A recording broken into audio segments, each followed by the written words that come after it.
What is one useless fact that the world needs to know? Due to the shape of the North American elk's esophagus, even if it could talk, it would be unable to pronounce the word lasagna. Helicopter isn't helicopter, it's helico, spiral, wing. In the early 80s, a Toyota Corolla trunk key could open any Corolla trunk. The first person to be convicted of speeding was speeding at 8 miles per hour. The Purple Heart medals being issued today are from the stock ordered in preparation for the ground invasion of Japan in WW2. Military strategists estimated there would possibly be over 1 million casualties in the proposed invasion. The banana tree is not a tree and is in fact the world's largest herb, and bananas are berries, and strawberries are not berries. There are roughly 800 corn kernels arranged in 16 rows on a cob. Baboons can't throw overhand, neither can Australians. Otters have a little pocket that they like to keep their favorite pebbles in. When one catches their eye, they can use them to break shells of prey, so I'm guessing it's for utility. The year J.R.R. Tolkien died is the numbers of the rings in the One Ring verse but backwards. 1973, 3 rings for the Elven Kings, 7 for the Dwarf Lords, 9 for mortal men, 1 ring to rule them all. Laws protecting animals from physical abuse were created in America before laws to protect children of similar abuse. Laws protecting children only got some attention after a judge used a law that protected animals to save a little girl that got almost killed by her mother. The judge argued that humans are also animals, so she should be protected by that law. Pugs are increasingly being bred with longer snouts to reduce breathing problems. I certainly hope so. I went to high school with a girl who had 3 or 4 pugs. We were at an event and she just casually told a group of us that sometimes her pug's eyes pop out so you have to push them back in. It was so nonchalant and dismissive. Haiti and Liechtenstein had the same flag on accident, dark blue stripe over dark red, and didn't realize until they faced off in the 1936 Olympics. Though the Haiti flag has had an emblem since 1849, there is an emblem-less variant which is used. Liechtenstein added their emblem in 1937 to distinguish its flag from Haiti's. They realized the flags were the same during 1936 Olympics even though Haiti did not participate in the Olympics that year. The 2 national flags which are most alike are that of Chad and Romania, which are the same except for subtle differences in the shades of color. The cheetah is the only cat that can't retract its claws, but all cats can pretend not to be able to retract their claws when caught scratching the sofa. The average cloud weighs about 1.1 million pounds, which is fine with me, as long as the cloud has a great personality. Fels Naphtha, a laundry soap bar that you can find for $1.50 in any laundry aisle at your local store, can be used to cure poison ivy and will remove the poison ivy oils from clothing. I suppose that one isn't really useless. Using a paper towel after washing your hands decreases the bacteria on your hands by 40-60%. Using a hand dryer increases the bacteria on your hand by up to 225%. Anne Frank, Martin Luther King, Barbara Walters were all born the same year, and Queen Elizabeth II and Marilyn Monroe were only 6 weeks apart in age.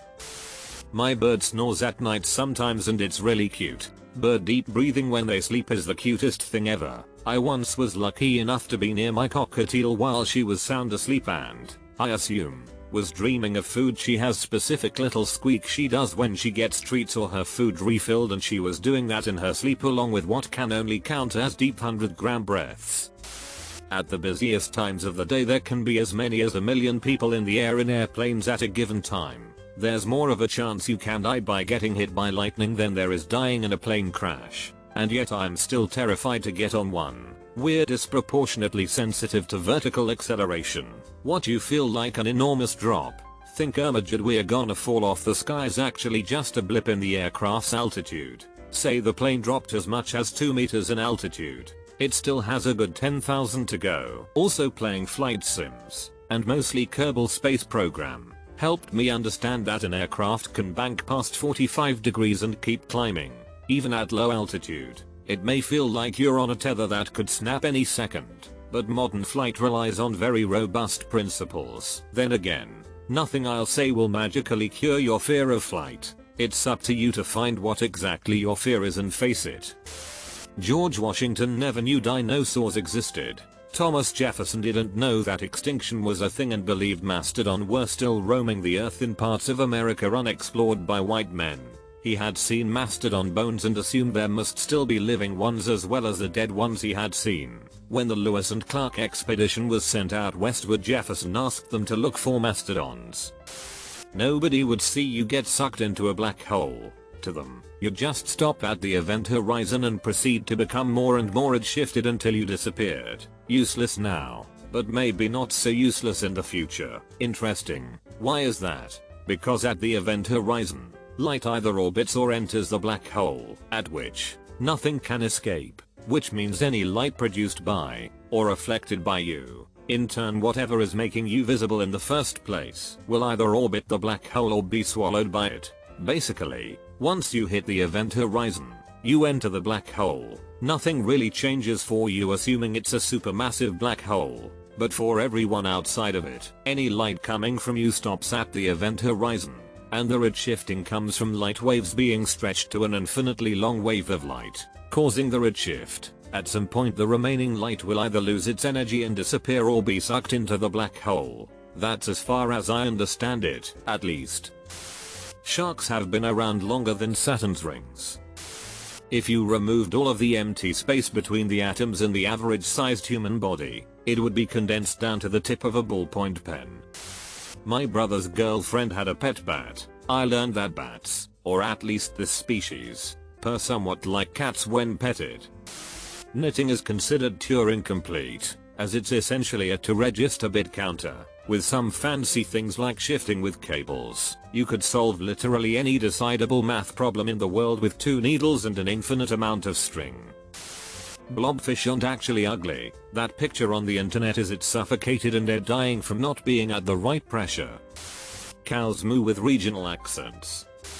Mind if I chime in? I know a fair bit about the big cats. The term panther is thought to refer to black jaguars, or more traditionally black leopards. Bagheera from the Jungle Book is probably the best known black panther. However, the term panther can be used to refer to any of the 5 species of cat in the genus Panthera. The lion, tiger, leopard, snow leopard, and jaguar are all panthers in this respect. The 5 species are also commonly called big cats, an informal classification which also includes cheetahs and cougars in popular vernacular. Clouded leopards are occasionally grouped in here as well. Panther, as a colloquial term, can also refer to cougars, the large tawny cat of North and South America. Panther is a term most commonly associated with melanism. Melanism refers to an abundance of pigmentation, and is the opposite of albinism. Classic example of melanism include the black leopard and black jaguar. There have been very few reports of black lions or black tigers, but as far as I know, they've never been confirmed. What have been confirmed are pseudo-melanistic tigers, which have more heavily striped coat. Conversely, the golden tabby tiger has been observed. As the name suggests, it has no dark stripes. It should also be noted that while the pseudo-melanistic tiger has been observed in the wild, the golden tabby tiger is strictly a captive beast in the 21st century, having been bred accidentally from white tigers. Despite many sightings, there has never been an authenticated account of a pure black melanistic cougar. That said, native tribes of Mexico and the southwestern United States, and Spanish explorers, told of Onza. Similar to the mountain lion, it was said to be slimmer and some specimens had pale brown stripes on their legs, and most intriguingly had non-retractable claws. It was also said to be ferocious, capable of taking down fully armored conquistadors in broad daylight. A cat was shot in 1986 matching the description of the Onza and was found to be a mountain lion. So, Onza appears to be a sufficiently rare mutation of mountain lion. For what it's worth, cheetahs are among the only members of the cat family that have non-retractable claws, and they are the species most closely related to mountain lions. Several cryptozoologists hypothesize that the Onza had been a relic of the American cheetah, which lived during the Ice Age. As previously mentioned, melanism is the opposite of albinism. While there have been a handful of albino individuals among the Panthera species, the white tigers and white lions are more well known. White tigers and lions are not albinos, they have the condition leucism. These mutations are similar in effect to albinism. but are caused by different genes, and leucistic individuals retain some melanin.